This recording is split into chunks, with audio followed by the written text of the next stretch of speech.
பாலிவுட் மற்றும் தென்னிந்திய திரையுலகில் வில்லன் கதாபாத்திரங்கள் மூலம் ரசிகர்களின் மனதில் தனக்கென ஒரு இடத்தை பிடித்த நடிகர் பிரதீப் ராவத் காலமானார். அவருக்கு வயது 74. புற்றுநோயிலிருந்து மீண்டு வந்த நிலையில் மீண்டும் பாதிப்பு தீவிரமடைந்ததில் சிகிச்சையில் இருந்தபோது நேற்று உயிர் பிரிந்ததாக தகவல் வெளியாகியுள்ளது. 1952ஆம் ஆண்டு ஜனவரி 21 மத்திய பிரதேசத்தின் ஜபல்பூரில் பிறந்த பிரதீப் ராவத் PR சோப்ராவின் புகழ்பெற்ற மகாபாரதம் தொலைக்காட்சி தொடரில் அஸ்வத்தாமன் கதாபாத்திரத்தில் நடித்ததன் மூலம் தனது நடிப்பு பயணத்தை தொடங்கியிருந்தார்.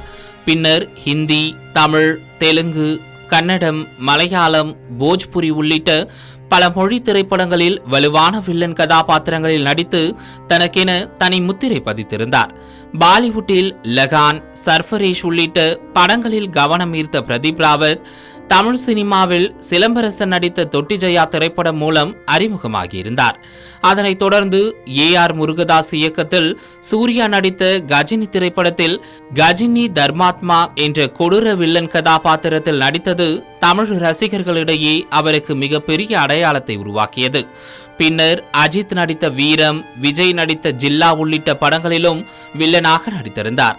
தொட்டி ஜெயா, வாத்தியார், பலே பாண்டியா, ஆம்பல, சிவலிங்கா, 1000 குலுகுலு, TD ரிட்டர்ன்ஸ் போன்ற தமிழ் திரைப்படங்களிலும் நடித்திருந்தது குறிப்பிடத்தக்கது.